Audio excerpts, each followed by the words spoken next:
Good evening, ladies and gentlemen. Welcome to the City Council successor agency to the Redevelopment Agency. Would you please join me in the Pledge of Allegiance? I pledge allegiance to the flag of the United States of America and to the republic for which it stands, one nation, under God, indivisible, with liberty and justice for all. Are there any changes to the order of the agenda? No changes from staff this evening, Mr. Mayor. All right, thank you. Next, we have council communications and announcements. These are brief items from members of the City Council regarding upcoming events in the community and correspondence that they have received. They are informational in nature, and no action will be taken on these items at this meeting. Why don't we start with Mark? Thank you, Mr. Mayor. Just three brief items. One is I wanted to mention that I think other people probably had seen this as well. Bill Knack, the head of the Building Trades Labor Council in San Mateo County, is going to be retiring after a long and successful career in early March. I wish him the best in his future endeavors and thank him for his service. I also had an opportunity to review participate in a review of the Wheeler Plaza project, which was exciting. Some questions, but a good thing moving forward. And I just learned something that I think the rest of my colleagues know, that Matt is unfortunately ill tonight, so I hope he gets better soon. Okay. Cameron? Thank you, Mr. Mayor. One item I wanted to bring to the council's attention, I am chairing a sort of steering committee for an event that we're going to hold later this year, August 30th, to promote the restaurant industry in San Carlos. And Crystal, I don't know if you can pull up the logo. So the event now has a name. It has a logo, which is up on the screen if you guys want to take a look. So it's called the Taste of Good Living event. And what it is it's going to be an event on Laurel Street to highlight the restaurant industry. We're going to shut down a couple blocks of Laurel Street, run a long communal table, and there'll be an opportunity to sample cuisine from all the great San Carlos restaurants. And so the logo was designed by our community outreach coordinator, Laura Tuchel, and the event is being put on in coordination with the Chamber of Commerce and a number of restaurants in town. So looking forward to that. Great. Thank you. Bob? I have nothing tonight, Mr. Mayor. All right, and I just actually have one item. I was fortunate to be able to attend a community crab feed last night that benefited the Adult Community Center, and I ate more than I should, but yeah, it was a good time and ended up donating a lot of money. Okay, moving along, any comments by staff? Yes, a few this evening, Mr. Mayor. A couple updates on the strategic plan. I wanted to let the council and the community know that we've selected a vendor for the new community response management system, the new CRM, and the project go live date is spring of 2015. You'll see more details forthcoming on that. We also received 3 responses to our RFP for a new business registration software system. So we're currently demoing those, and we'll be making a selection shortly. So that'll be a nice upgrade to that system. We've had a number of recruitments ongoing, and we've got some staff changes that are underway. A couple things that we're currently recruiting for now. We're looking for summer recreation leaders and Recreation 2 leaders for our summer programs. We're currently interviewing for civil engineer technician, and we've got interviews scheduled later this week for our senior account position.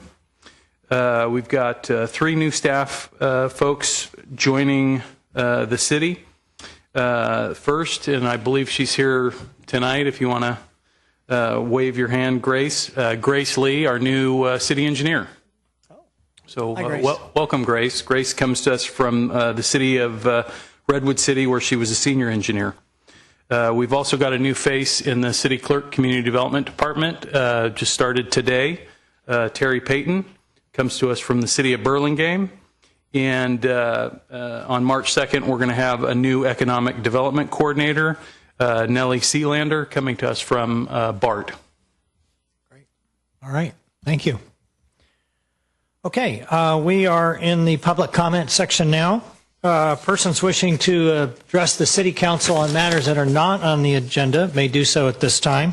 Each speaker is limited to 2 minutes. If there are more than 5 individuals wishing to speak during public comment, I'll draw 5 speaker cards, and I don't have 5 speaker cards to draw unless a bunch of them come flooding in the next 20 seconds. If you are speaking on an item that's not on the agenda, please be advised that the council may briefly respond to statements made or questions posed under as allowed. We only may briefly respond. Under the Brown Act, we cannot make any engaged, lengthy comments. And our policy is generally to refer any items to staff that may have a future effect and may need to be placed on a future city council agenda for more comprehensive action or report and formal public discussion and input at that time. All right, our first speaker is Mitch Smith.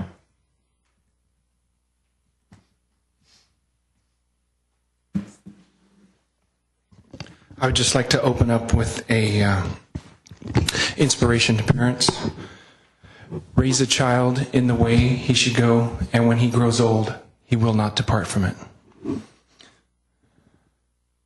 Mayor, council members, staff, thank you for this opportunity to speak this evening. My name is Mitchell Smith, owner and operator of Solar Technology Builders located in Oakley, California.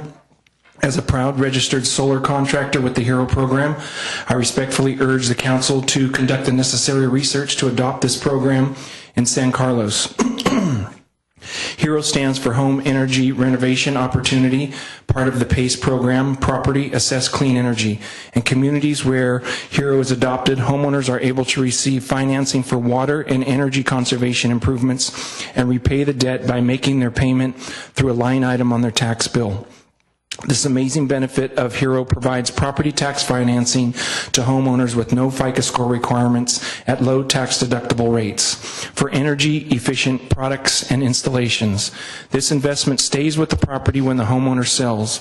I have personally used this program in the Greater Bay Area for the last few years and has helped me to grow my business.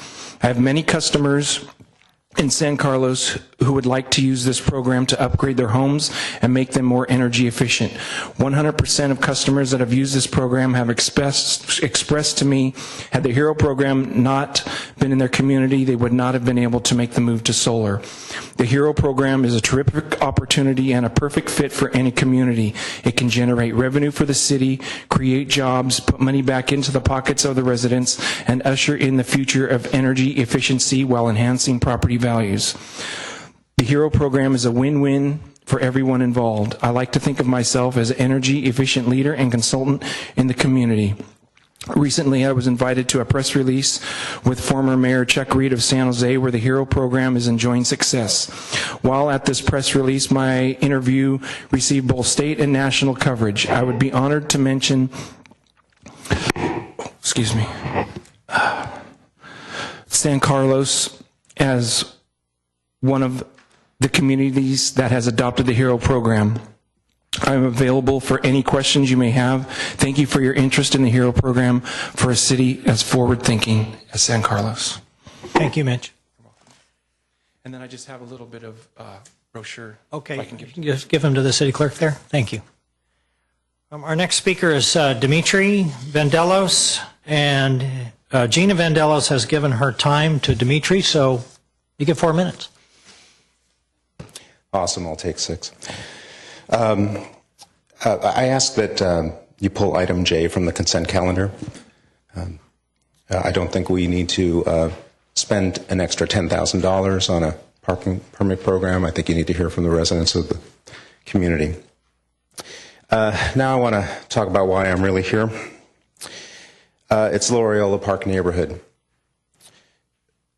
This city council and staff seem determined to attack our neighborhood at every turn at an unprecedented pace. We just fought a prolonged battle on the transit village, where by any reasonable standard, one would say that a compromise was reached. But now, from our perspective, it seems that staff and council have taken the tack that the city lost that battle and that the Loreola neighborhood must get payback for being active citizens. The residents of San Carlos need to understand that the Loreola Park neighborhood has had Holly Street turn into a mini freeway with lanes that aren't wide enough, with corresponding increase in truck traffic, speeding, and accidents. We're having a hotel complex proposed immediately across the street from our homes. We're dealing with a high school from the school district on a parcel of land that would have been an inexpensive acquisition by the city to expand parkland and mitigate the impacts of the transit village. Indeed, because of inaction on the part of this city council and staff, we have this school district proposal that has a strong potential to destroy our community park, while council tries to drum up support for a bond measure that will cost every citizen significant amounts of money. We have an EDAC meeting on Tuesday where they're talking about bringing hotels right next to our neighborhood yet again. That item was pulled from the agenda after action by diligent residents of this community. Staff falsely claimed that the rezoning for hotels was discussed with the neighborhood in a report to the Planning Commission, but luckily that was pulled. We have a proposed parking plan that wants to take away resident spots in the residential neighborhood and give them to businesses. We're now learning that there are 100-foot tall buildings being proposed that are way too close to the community. Since when did the residents of San Carlos tell City Council that we want to become the next San Jose, Redwood City, or San Mateo? The residents of San Carlos didn't choose to move here to have this council turn us into an overpopulated community filled with 100-foot high-rise buildings. We've had a stop sign removed that increased danger to our community. This was recently brought back, so thank you for that. However, the Public Works Director seems more intent on making Samtrans happy than the residents of this city, and feels he can do whatever he wants and override community input whenever and wherever he likes. As a matter of fact, we tried to get over to this council meeting and had we pressed the stop, the button to walk across Old County Road, couldn't get across it because of the timing favors the cars, not the residents. This isn't progress. This is a sellout to developers. It's a money grab, and frankly, this council has declared an outright war on the Loyola Park neighborhood. We're not going to stand idly by while you destroy the fabric of our community and reduce our quality of life. Where are your surveys that ask Loyola Park residents how we feel the city is treating us? From my perspective, you have no interest in working cooperatively. You simply want to dismantle our community piece by piece by overwhelming us with project after project, so we have no time to respond. We need a serious intervention here, because this city council and staff are taking things too fast and too far. And you gentlemen on the dais will hear from the voters. You'll get yourselves voted out of office, while our city manager continues his agenda to just transform this community for the worse. Thank you very much. Thank you, Dimitri. Paul Magginetti?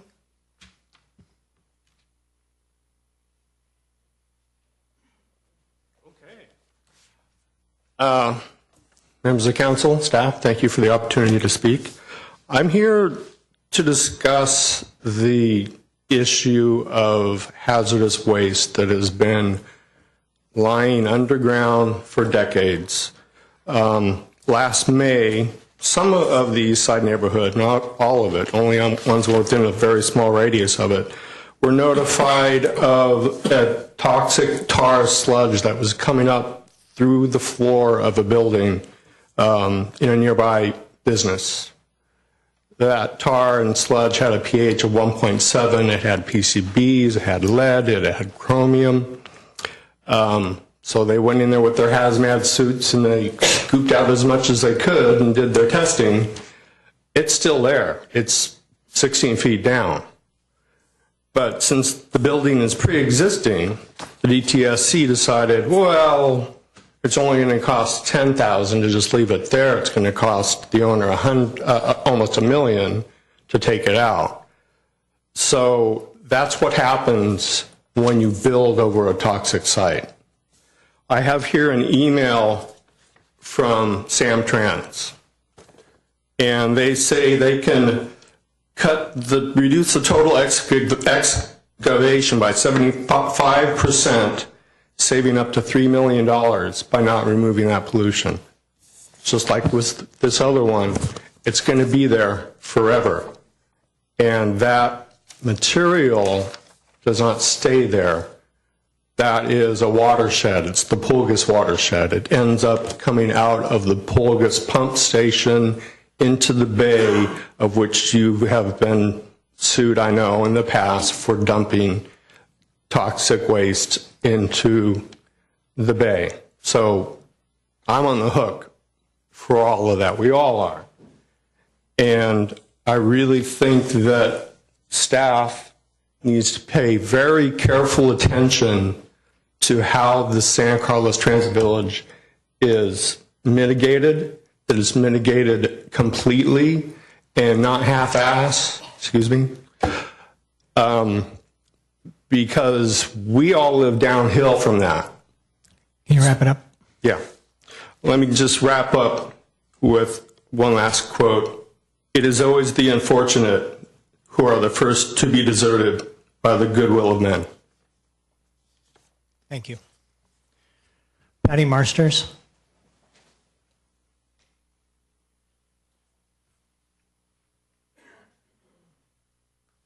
Okay. I apologize. You're here to talk on 7A? No, I'm also here to talk You want to about also talk on an item that's not on the agenda? something that's not on the agenda. All right, I apologize. I hope you do. I'm sorry, you had both of them on here, so go, proceed. I would like to listen to the permit parking report, and I agree with Dimitri's request that you remove the consultant fee from the consent calendar. But I want to take this opportunity to speak about the 10-story buildings for San Carlos that were mentioned in the strategic. Wait a minute, I don't have my full 2 minutes, and it's going to take me 2 minutes. I'm sorry, let me reset it, go ahead. You have full 2 minutes. They were mentioned at the strategic planning meeting, so 2 questions. Are any of these the hotels that the city is changing the zoning to accommodate? And how much over 100 feet are the finished buildings supposed to be? And I'd be happy to drop these questions if you just remember that the city has a height limit. So I keep hearing from the council that height is in our future, and I'm not sure if that's an attempt to rationalize extending the height limit now to build for the future. So I suggest you look at the Tower Plaza on El Camino in San Mateo. I know you know the building. It's built at least 40 years ago, and it's still waiting for the future growth to materialize. And remember the amount of sentiment that against growing into another Redwood City or San Mateo. It's like Dimitri and I exchanged notes. But I'm thinking back to the visioning when people said, we like San Carlos the way it is.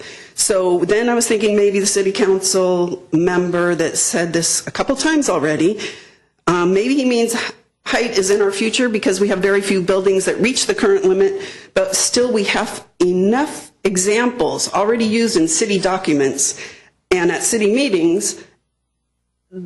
They're examples of what not to do and how not to build buildings. And so I'd like to say the general plan was developed and reviewed by a cross-section of residents and businesses and approved by this council, including maybe one of you. And so you're probably more familiar with it than I am. And with all the work done to identify and address the city's needs, regional problems, state mandates, all while promoting business, preserving residential neighborhoods, all within the 50-foot height limit for the next 15 years. So I say stick to the plan, direct staff to stick to the plan, and just say no. No, developers, we have a height limit. Thank you. Thank you, Patty.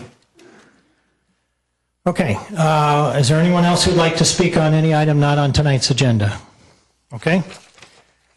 All right, moving along to our consent calendar. Consent calendar items are considered to be routine and will be enacted by one motion. There will be no separate discussion on these items unless members of the council, staff, or public request specific items to be removed for separate action. Mr. Mayor, just a point of procedure that I'm unclear on. So does the request from the members of the public to pull that particular item, does that pulls that item off, correct? Okay. I believe it does. Right. Okay. And I believe that was item J, correct? Item J. Mr. Mayor, I move that we approve items 6A through I, and K, L, and M. I second. All right. Motion and a second. Crystal? Yes. Yes. Yes. Yes. Okay.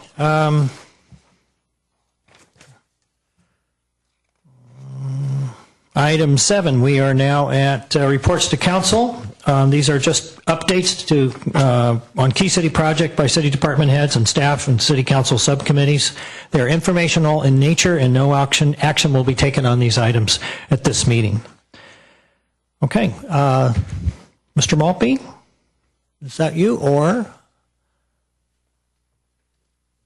It's not. Sorry. Mr. Mayor, members of the council, I'm Elaine Costello, the Special Projects Director, and I am giving the presentation tonight on an update on the Greater East San Carlos Residential Parking Permit Program, with the idea of giving the council a chance to find out sort of the approach that we plan to take and any questions you have and any directions and thoughts you have as we move forward. As background, it's going to take, the idea of having a residential parking permit program was actually approved as a condition of the Transit Village project, with the stipulation that the permits have to be free, that the majority of owners must consent in writing to having this parking permit program implemented, and that it has to be implemented before the Transit Village project construction, which is probably about 6 to 7 months out, or ready for implementation before that. The Transit Village project condition of approval really had a large area as a possible inclusion in this parking permit program. It went east from Old County Road to Industrial Road and from Hall Street to Norwood Drive. So it was basically the whole East San Carlos, Greater East San Carlos area. It's also, this parking permit program was included by the council in your strategic plan. And at the December 8th, 2014 meeting, the council was presented with a petition from several people representing several blocks south of Holly Street in the East San Carlos area. And their proposal was that the 3 blocks that were included were the 1,000 blocks of McHugh, the 900 block of Cherry, and the 1,000 block of Montgomery Street. And there were a number of signatures from each of those blocks asking that the council implement a program, a residential parking program, that would restrict parking for people who didn't have those permits for 2 hours from 7 a.m. to 7 p.m. Monday through Friday, that each household in the neighborhood would be giving 2 parking permits plus options for more parking permits for babysitters, contractors, etc., guests. And a number of questions from neighborhood residents about how this might be implemented, how it would work.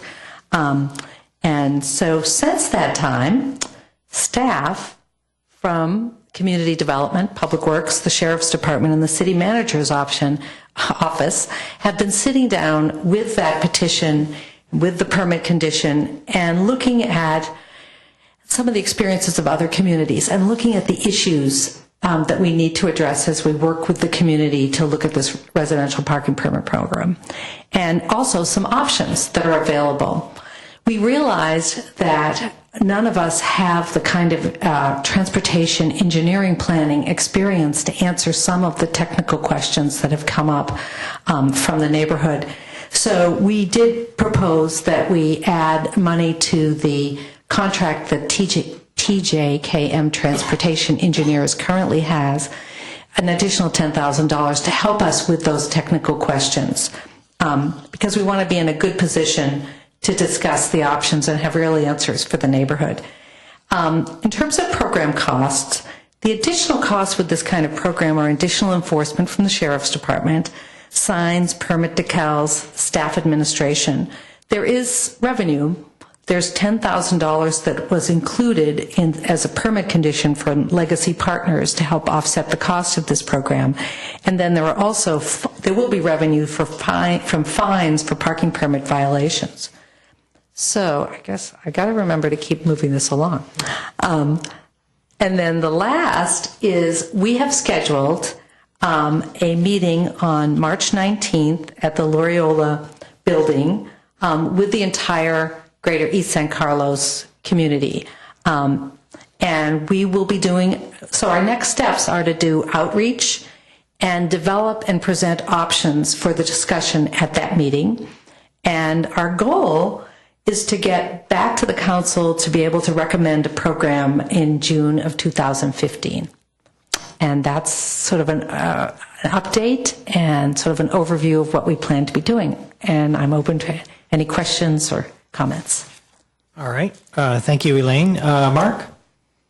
Thank you, Mr. Mayor. Thank you, Elaine. A couple of questions. Let me start with, there was one item that surfaced as a matter of some concern for folks in the community about, in the staff report, it talked about, I think there was an option of, or something to be considered of selling permits to businesses as well as to residences. And I understand the source of the concern, which is people fearing that spaces in front of their homes are going to be not available to them. I didn't quite interpret the language that way, but I'd like to know what staff was thinking of with that. What's contemplated by that item? Well, one of the things that we did was develop this list. It was, I think it's attachment 5, of sort of the issues that we currently are aware of. A lot of them came out of the petition from the neighborhood, and some of them came out of our discussions at the staff level. And one of the issues will be what happens with the businesses. Of course, our goal would be to have the businesses park on site, and that's what's in here. But what we're doing is laying out some options and some issues that we'll be discussing with the community. These are not recommendations at all. They're just, what do we do about the businesses and what have some other communities done?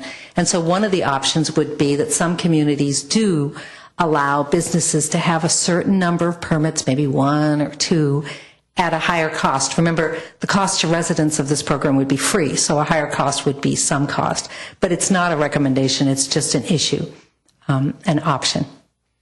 And my second question actually is, I suspect for Greg, just to confirm what you and I were talking about this afternoon.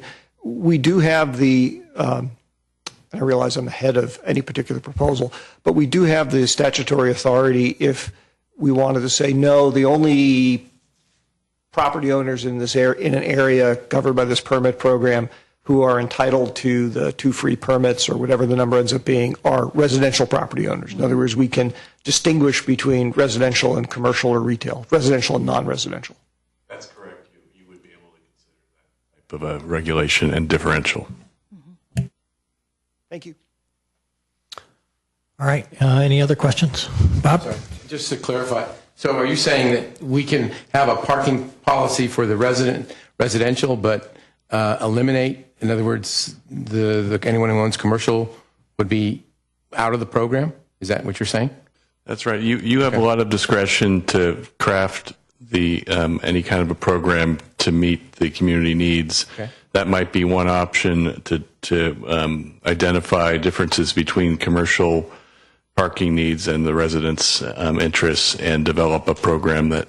Okay, so even though and basically this is not a property owner, we wouldn't couch it as a property owner parking permit. It's a residential property owner parking permit. That would be something you could certainly consider. I just want to understand that we can do that, Mr. City Manager. Did you? Yeah, I just wanted to add to that. You have 2 layers there. One, the cost, obviously, it'd be free for residents, and there may be a cost for businesses.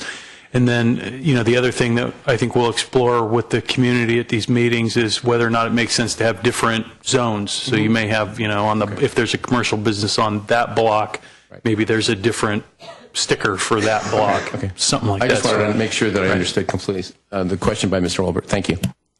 Okay. Cameron? Thank you. So to clarify, the permit program is being proposed for just a couple blocks on the east side, is that right? Well, that's one of the things we'll be discussing with the neighborhood. The area that was included in the condition is much larger, but our anticipation, especially from the petition that was submitted to the council, is that the focus of the concern is south of Holly. I see.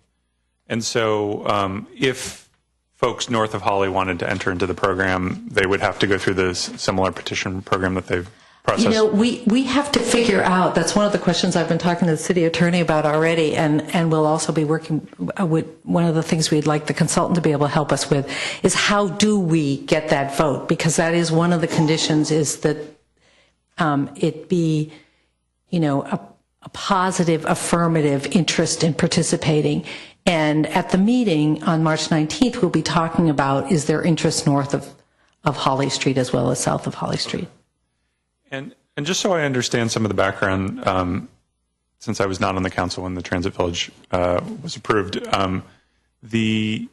there already exists, or there is perceived to be a problem today, is that right, with commuters on Caltrain who are parking in the neighborhood? Is the feeling just that the Transit Village exacerbates that problem, or is there something about the reconfiguration of the train station? Is the feeling that people who live in the Transit Village will be parking in the neighborhood, and so that will make the problem worse? Or? I think when we had actually a discussion with TJKM because they're doing some ongoing work for the city, and one of the things that came up at that discussion was there will be the reconfiguration, and that could increase the number of people who move off the El Camino and are potentially interested in, you know, search and find a way to park in the neighborhoods. But that's one of the things that we would be exploring, is where are the issues and what are they going to get worse? Okay. Through the chair, just for your edification, one of the issues that came up, Cameron, is constructing the Transit Village is effectively going to shift the Caltrain parking lots south. South, right. And so there's a concern that as they get further and further away from the train station, there's a greater and greater incentive to say, I don't feel like walking that far. That makes sense. And then just one last clarifying question on this question of business permits. So when we're talking about business permits, we're talking about employees. Is that right? You know, people that are commuting to work, they're looking for a place to put their car while they're in employment at a local business. We're not talking about customers, right? Because that wouldn't really be practical to provide. You know, I don't have the answers yet, but just in the brief discussions that we've had, the idea is that customers would probably, the 2 hours would be enough time for them to do their business and leave. I think the concern is the existing, you know, we don't have the answers on this, but we know it's an issue of the existing businesses along Old County Road. Mm-hmm. And how do, you know, what would this effect be, and what options do we have for dealing with that issue? Do we change the parking requirements on Old County Road, et cetera, et cetera? I see. Okay, thank you. Okay, I just had a couple questions. Actually, just one, and I didn't hear this come up, but is there an issue currently? I suspect I may hear from some people of business employees parking in the neighborhood right now.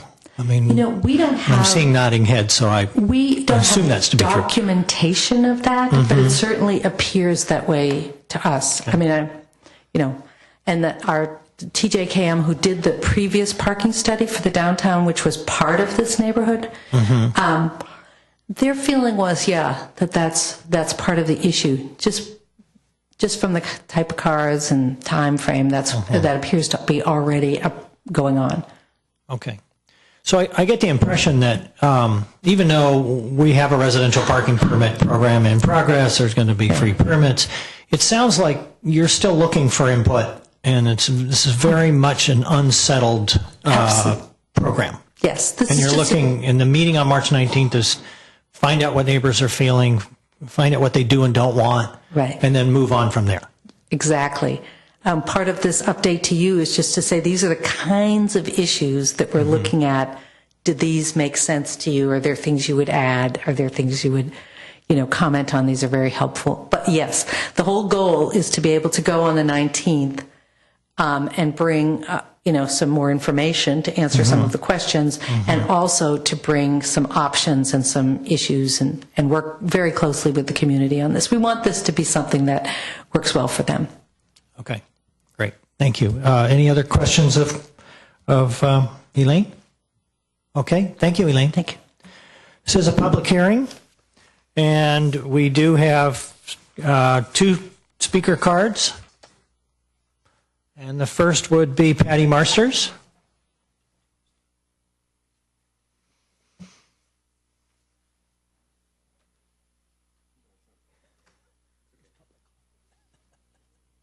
Okay, I'm probably going to be all over because I think I can address some of the issues.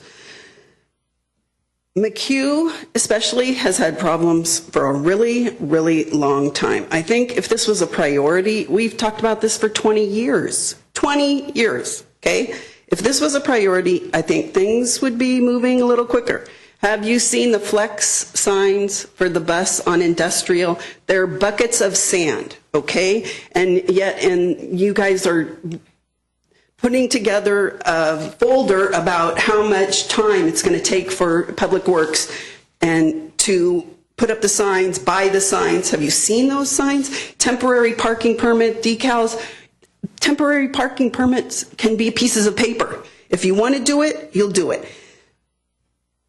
Also, it's already a problem on McHugh. They've said problems from the train parking, problems from the baseball games, and you're adding density to East San Carlos, you're adding density or like potential density to Old County.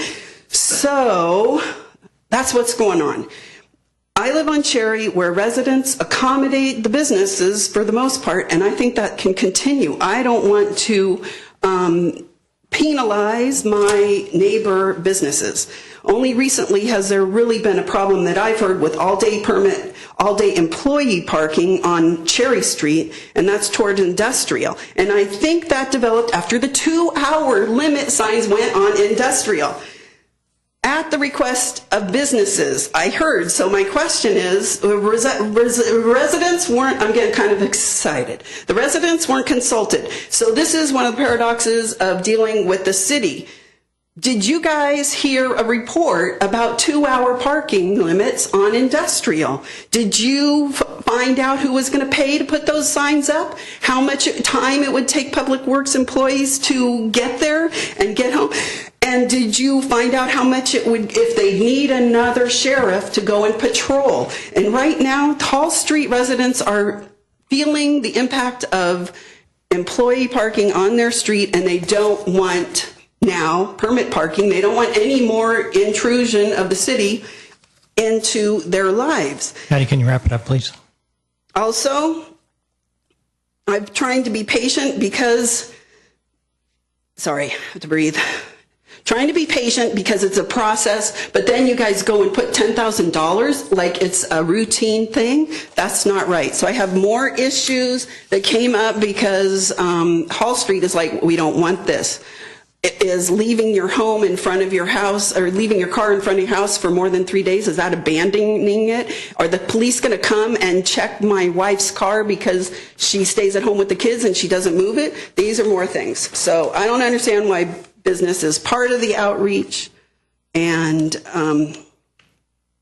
yet they, anyway, I think that's it. We understand. Thank you. You too. Catherine Blink.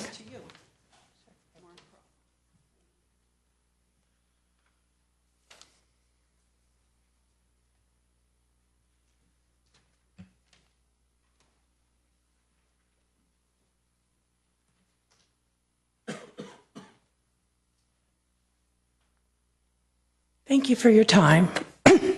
First, I'd like to say there is already a huge problem. I live on Cherry Street. I can rarely park in front of my own home. I can rarely get in and out of my driveway during the day because people park so close to the edge of my driveway, and our driveways are single-car driveways. I have to say, most of it is employee parking from the businesses surrounding me. I do not think when the permit process, hopefully we will get permits to park in front of our home, is done, that businesses should be included in this. Take Old County Road, make it so that people can park on Old County Road. Their employees can park there.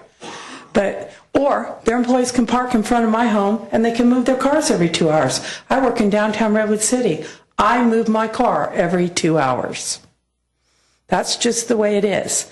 But I really resent when people are parking their cars in front of my house from 6 in the morning till 6 at night, and I have to call the police to get their car moved so I can get out of my driveway.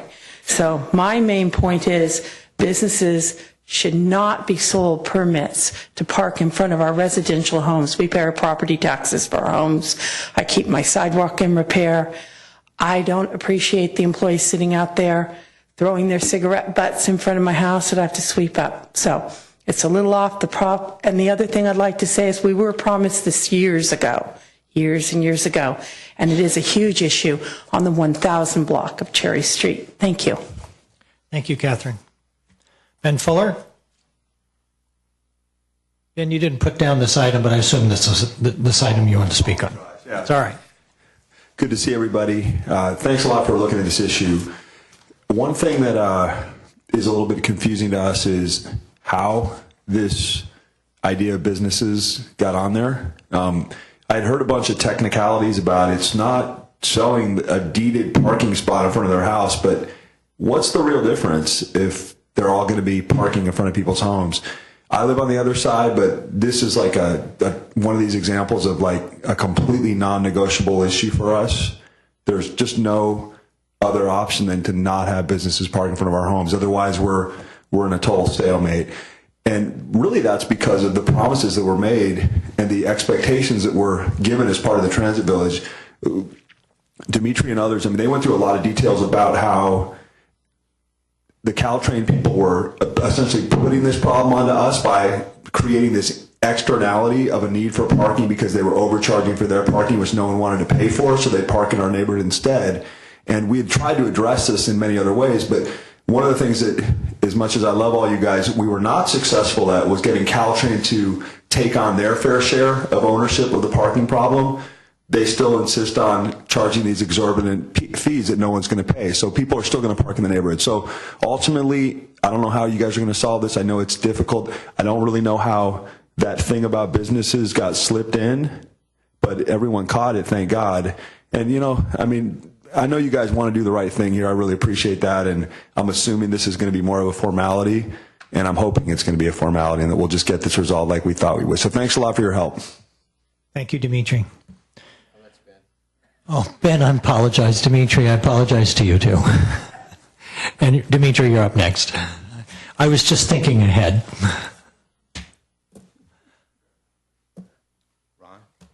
I used to consider you a friend, and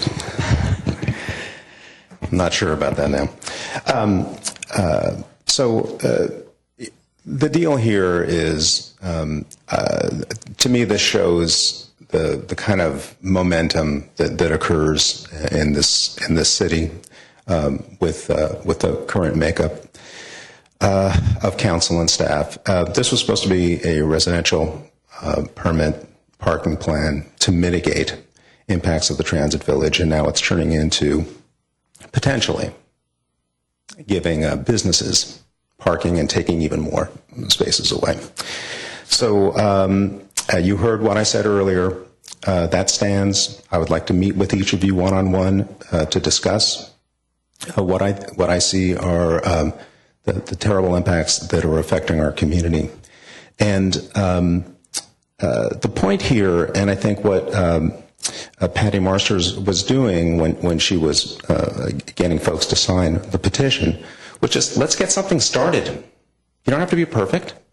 Start with some kind of pilot program. It doesn't have to be perfect. I've got a printer.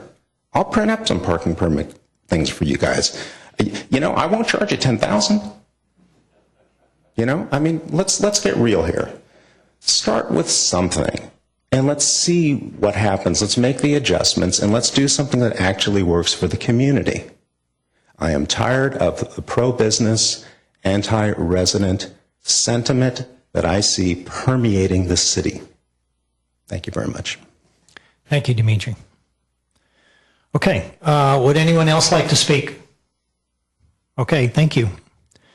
All right, I believe, Mark, you had I'm sorry. Oh, I apologize. Come on up. You can fill out a card afterward. My name is Richard Hars. I live in the 900 block of Montgomery. And I was wondering if we could have where we're supposed to park, little marks, like they designated where your car is supposed to park. That would be handy. Then it wouldn't stop say, neighbors from parking in the middle of your house, and you can't park in front or behind. And I thought that should be added in there. And I go back to before your guys' time, and go back to when they put in they had a Loyola theater, and they had to get rid of it, so they put an R-rated zone in our area, which most of our neighbors now don't know. And then they closed down Loyola School, and used to let the people that lived on the other side of the tracks be bused over. So then when they closed down Loyola School, we had to go back and drive our own kids to the school, like Britton Acres and things like this.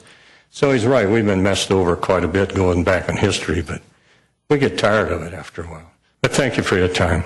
I'll go fill out my form now. Thank you. Thank you very much. Would anyone else like to speak? Come on up.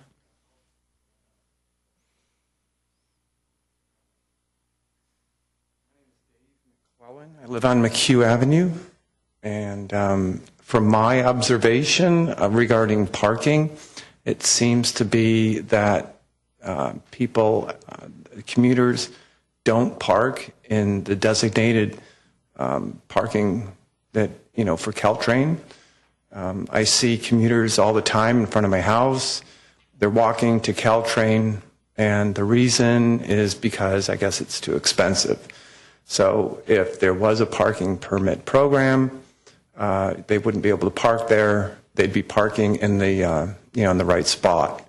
I think it's pretty simple. I think a lot of people have talked around a lot of different ideas, but I don't think that there's much of a problem other than people that should be parking in Caltrain isn't, or they aren't. And now it seems to me that it's a pretty simple solution. Thank you. All right. Thank you, Dave. Okay. Anybody else like to speak? Okay. All right. Mark, you had your light on? Yes, thank you, Mr. Mayor. Just a couple of observations prompted in part by comments and in part by some more reflection after on the staff presentation and those comments. I do agree with the speaker who said that, or a couple of speakers who said we ought to, get a move on doing this. I think we all want to. I don't think that's really an issue. But I want to put that in the context of, I do think it's important that the staff review and the community outreach actually talk through the process, and particularly make sure that folks in the neighborhood understand the downsides to permit parking programs. And there are downsides to permit parking programs. At least everybody I've talked to in other communities says that there are.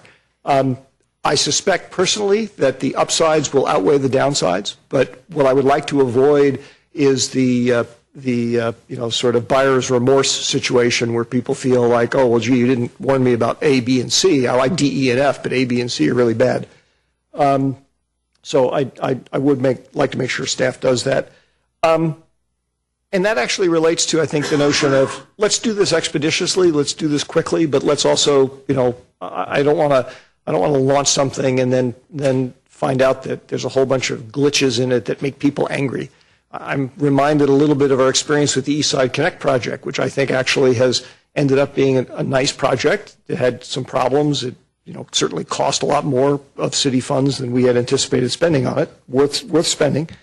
But I remember in part when things were rolling out there, I actually thought we were going to find people on the East Side, bottom line, reject it.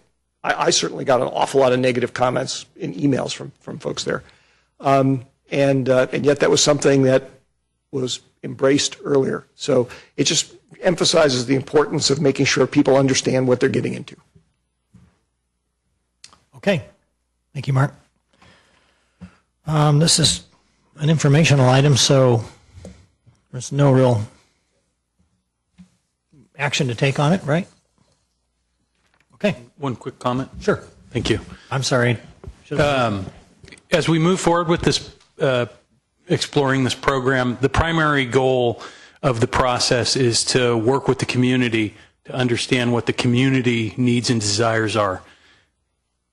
our hope is that when we come back to the council later this year with a program, that all the people here tonight will be standing up and recommending that the council vote for the program that's being put forward, while the business community within that neighborhood is something that needs to be addressed with the program. I think Ms. Marsters put it very well when she said we don't want to penalize the businesses, but the purpose of this program is to address the concerns of the residents over there. It always has been.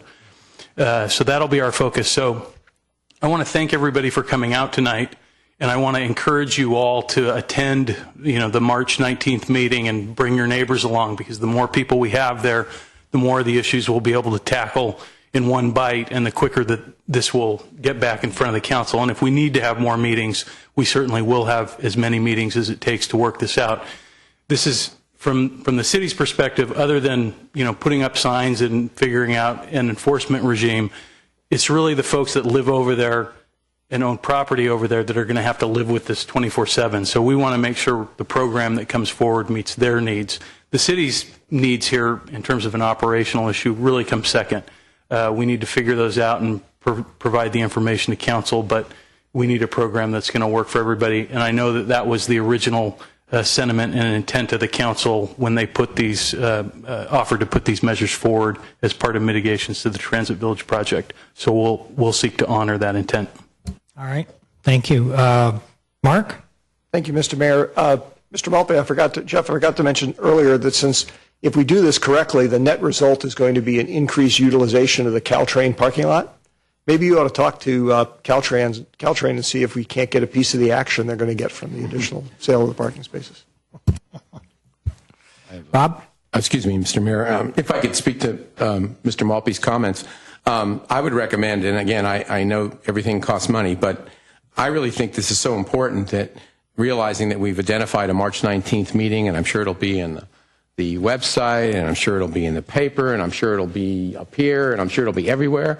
I would recommend that we send out a card to every homeowner on that side, on the east side, every business owner on the east side, and every property owner on the east side, which may mean there's a couple with a business and but it's almost double kill. But I mean, that way everyone will at least have gotten notice of that if it's possible. I realize it's the 23rd, but I would imagine we can get some sort of a little card mailed out. If that, I'm not trying to usurp what you guys were thinking. Maybe you're already going to do it, but I think that would really be important.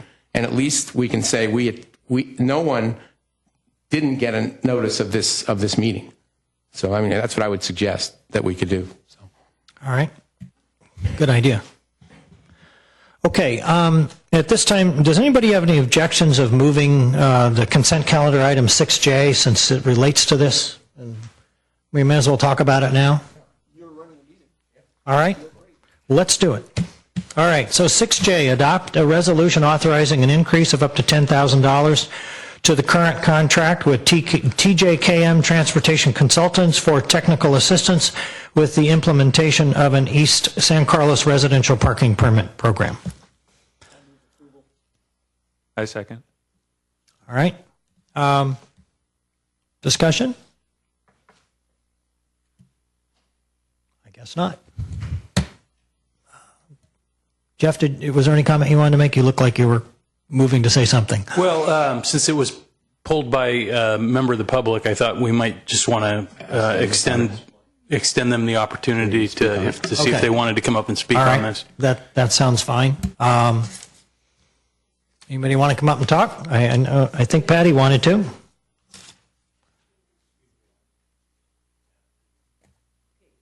The reason why I pulled that was I felt that you should hear the report before you decide to spend $10,000 for more help with a study. When, as I said before, we've been through this for 20 years, you don't need to study the problem anymore. Put some things in effect and study that, I think. But like I said, I'm willing to go through the whole process and take my time and let everybody have their say and be patient. The other thing is, why $10,000 it's like so close to the number that Legacy is giving for the whole program. I mean, do you really want to spend more money? Shouldn't we? I mean, you could do it good, fast, or cheap. And we haven't done fast. We want to do good. I think cheap is still in there. So it's like one of those other things that you look at that make you wonder what you guys are really thinking about in the back of your head. And I don't know, maybe these guys are friends with these guys, huh? I don't know.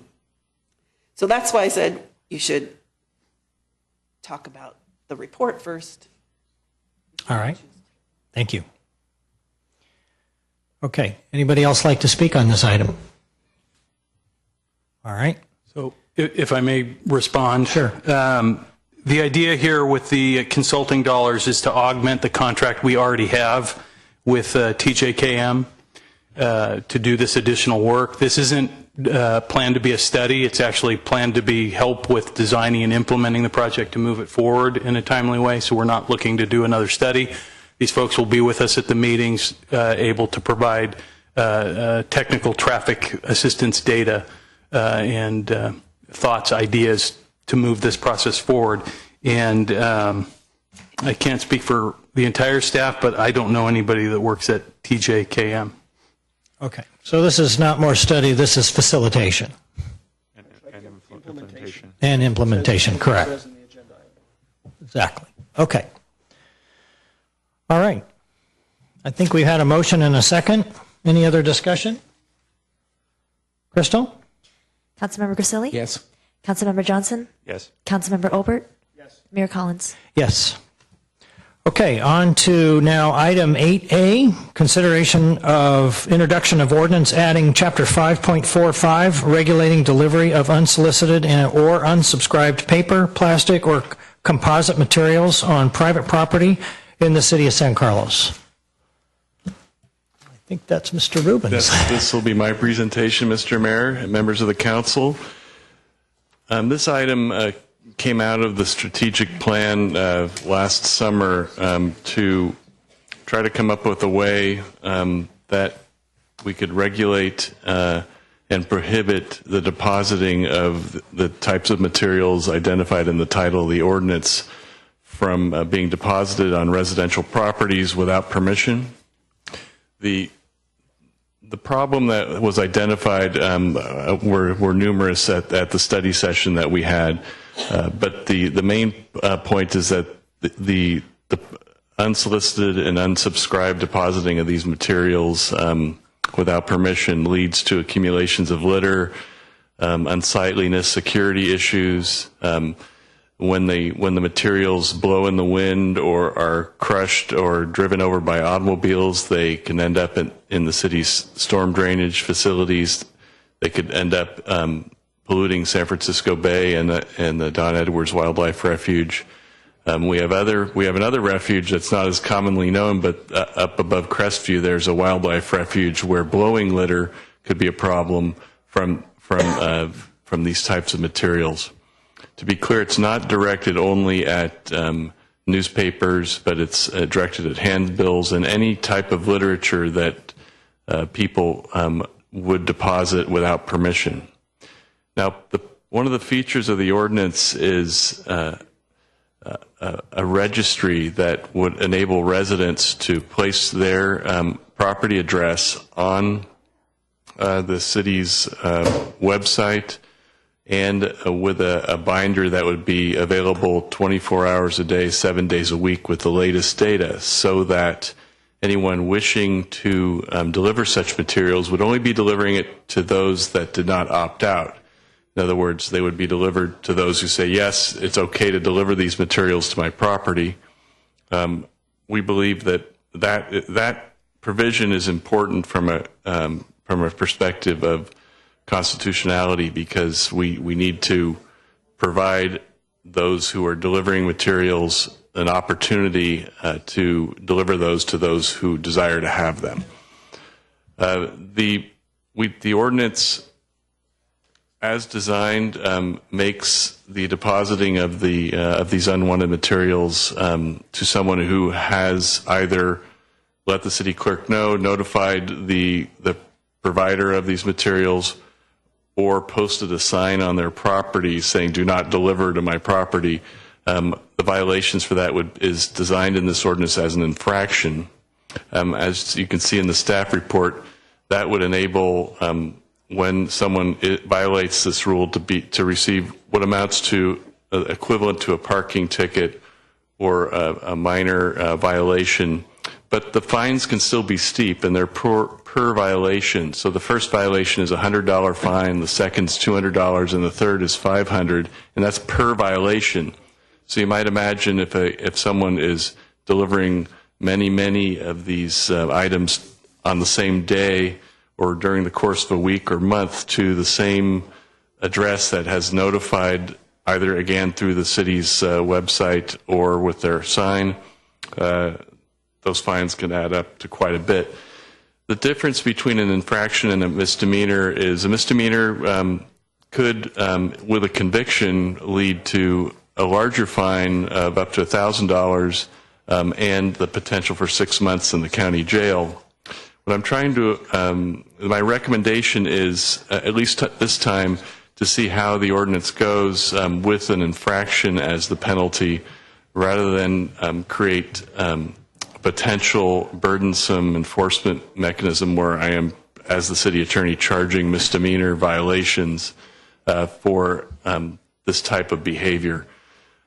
So that's the recommendation. That's something that could be changed. Most of the other ordinances in the city code, when they're violated, are considered misdemeanors. So that is definitely an option the council has.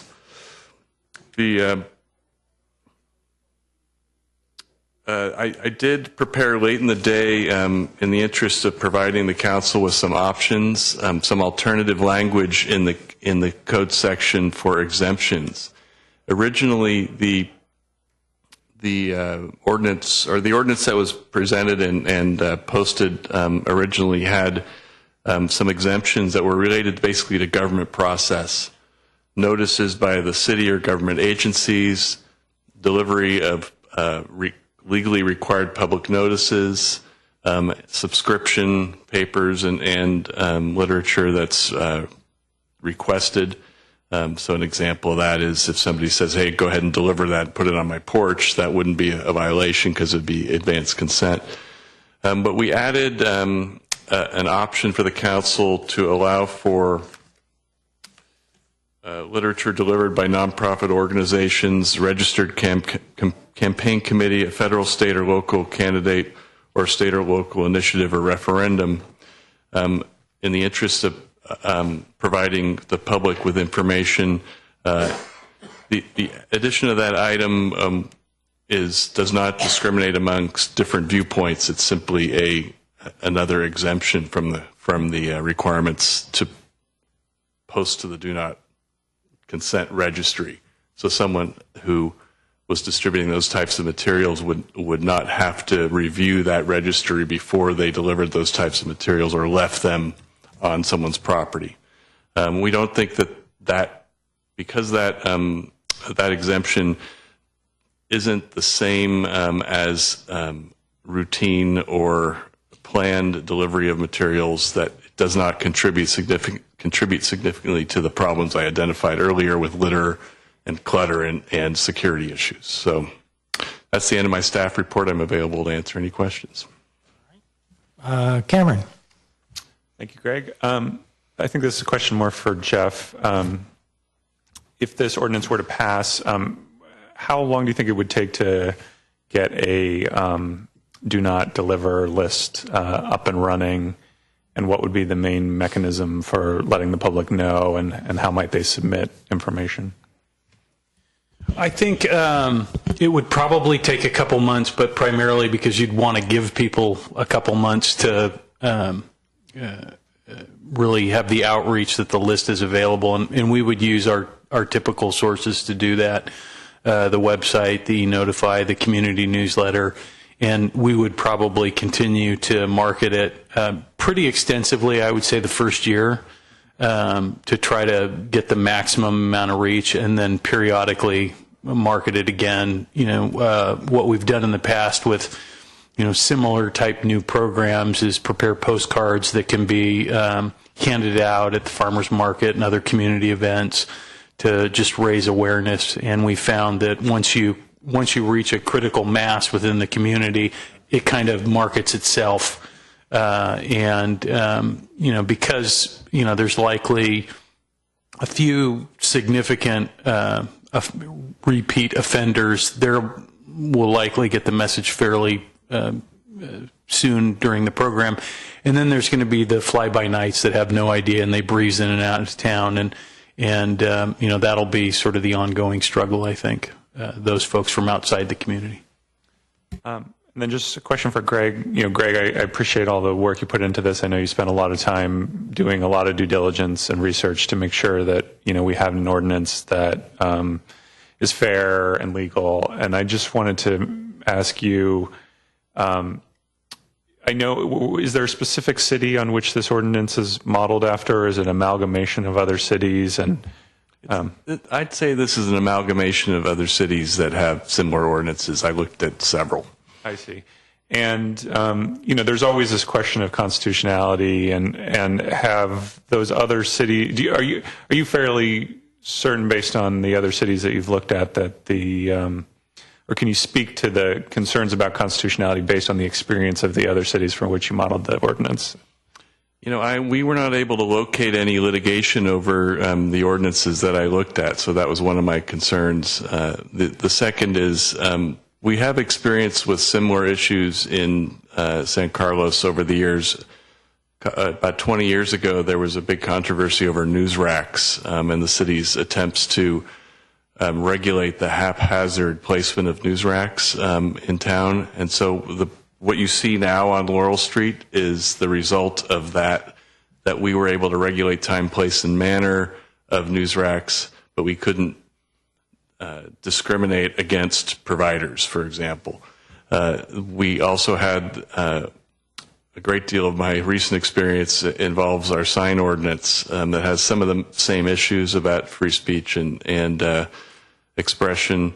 We also, I also have did a great deal of research regarding solicitation at some of our local businesses for day laborers. The issues of all those types of cases are in a lot of ways similar. It's content neutral, reasonable regulation, not too difficult to comply, but focused on what our goal is. And in this case, we've set forth the purposes of the ordinance, and that's to reduce waste, pollution, and the problems that we've identified in the ordinance. Thank you. All right. Mark? Thank you, Mr. Mayor. Just a few questions. My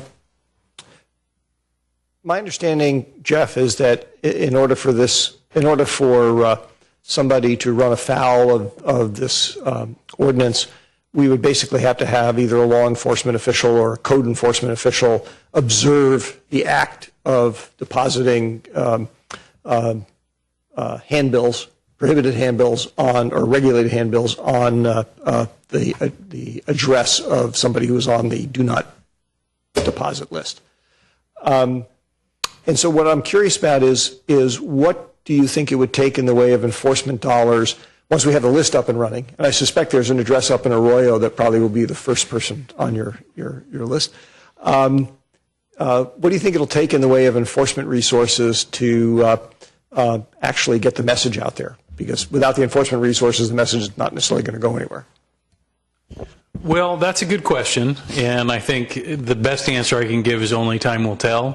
I think in the case of what you would consider to be the ongoing repeat offenders, initially it will be rather simple. We'll be able to talk to folks in the community who are having these things delivered to their property and start to get a sense of time and date and all that, and then we can deploy resources in a really specific way. And then there'll be ongoing training of city staff, code enforcement staff, as well as our police department, so that when they observe these things, that they'll have the tools to be able to respond as well. And the hope is, after a rather concerted initial effort, that this will be the type of code enforcement activity that very much dwindles over time because the ordinance has had its intended effect. Yeah, I would certainly hope that be the case and would expect that to be the case, except that the one caveat I'd make is that I believe a lot of these deliveries are actually taking place at 5 a.m., 5:30 a.m. So let me just say that, speaking for myself, I wouldn't object to actually explicitly allocating some resources once we have a critical mass of folks on the do not deliver list to actually go out and enforce this, at least for some period of months, to get the message across to folks. Very good. I'm prepared to deputize you and the vice mayor right after the meeting. You know what? That'd be fun. That'd be fun. Can you loan us out a squad car? I got a white one. You can drive.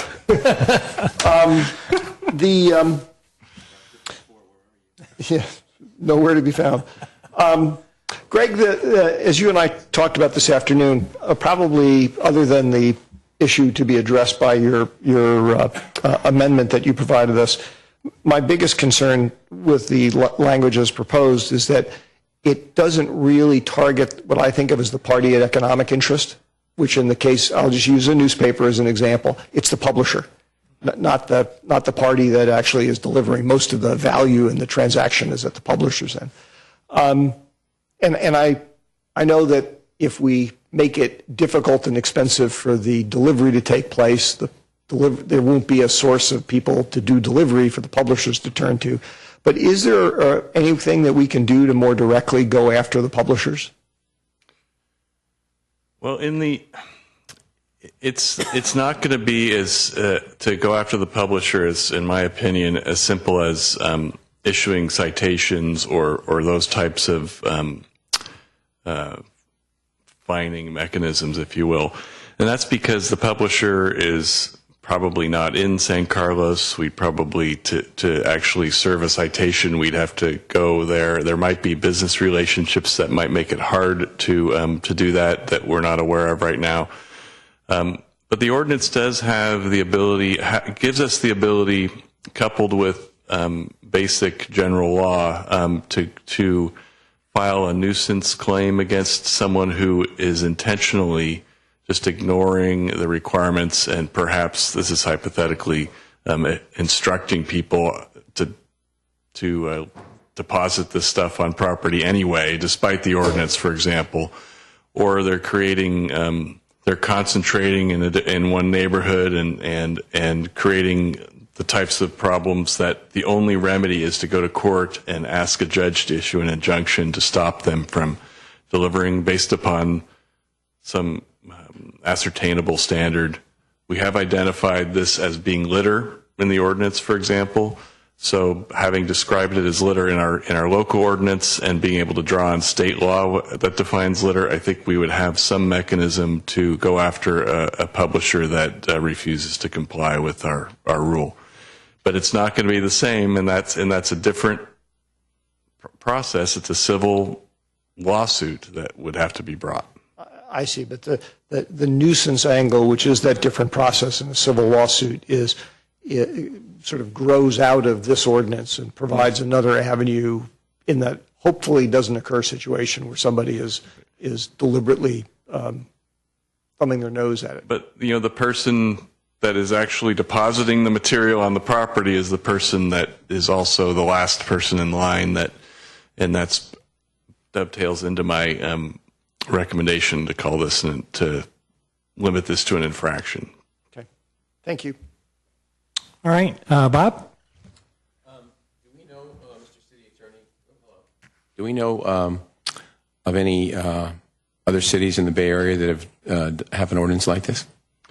Yeah, there is. I think I put it in my prior staff report, but South San Francisco has something like this, and I think I may be wrong, but I think Los Altos has a similar ordinance, and Los Gatos, I believe. And I understand that you can't skip the person who's delivering it, but it's unfortunate that the individual or individuals that are doing this delivery are not.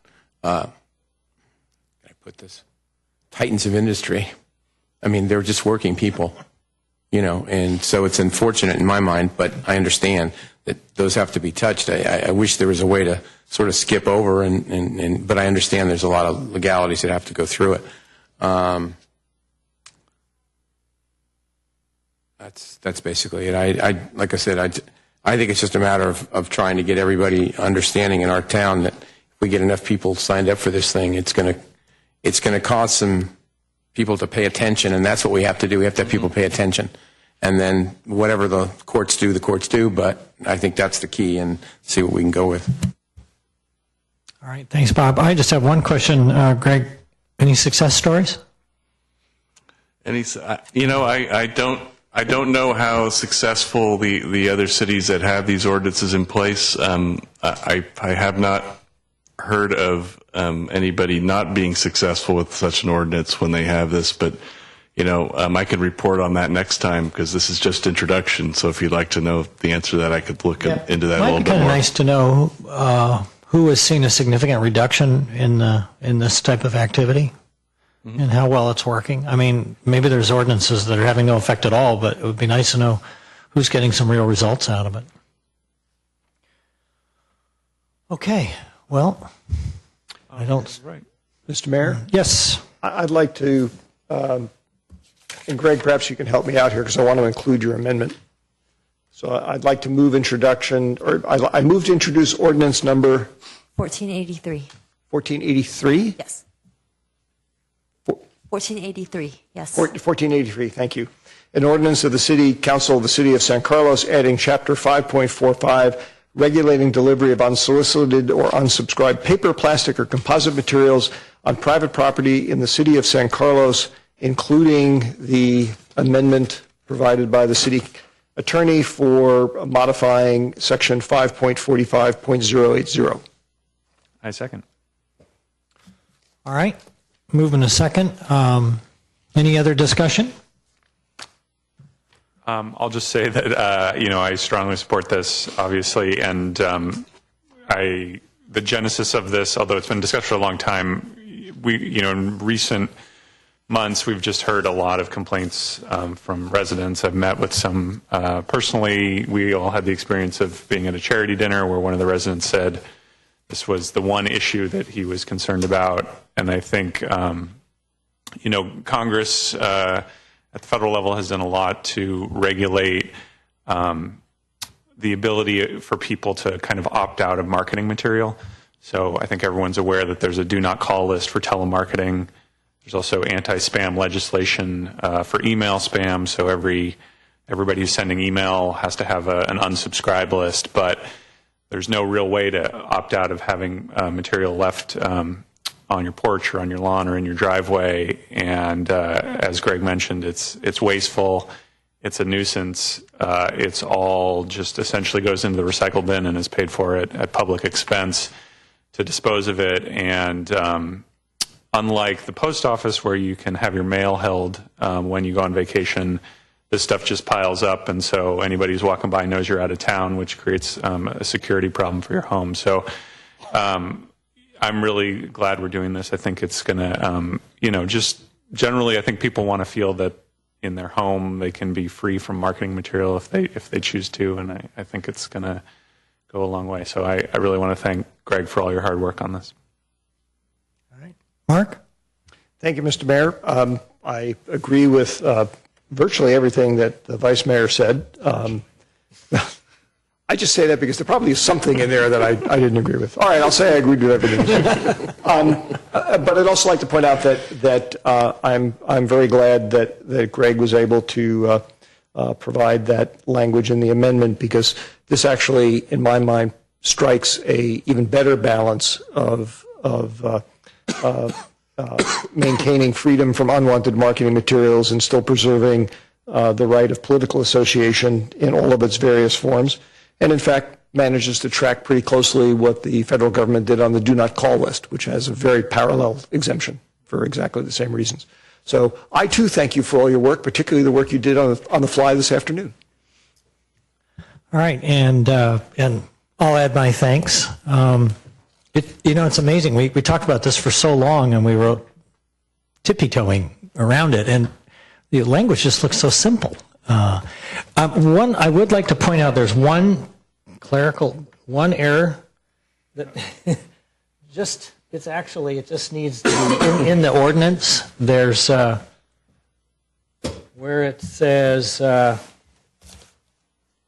it shall be unlawful for an person to distribute. Shouldn't it be any person to distribute? Okay, that's the only grammatical change I would make. Well, now, Mr. Mayor, you're going to require him to bring it back again. I hope the addition of a single letter doesn't cause that. Typographical error. Yes.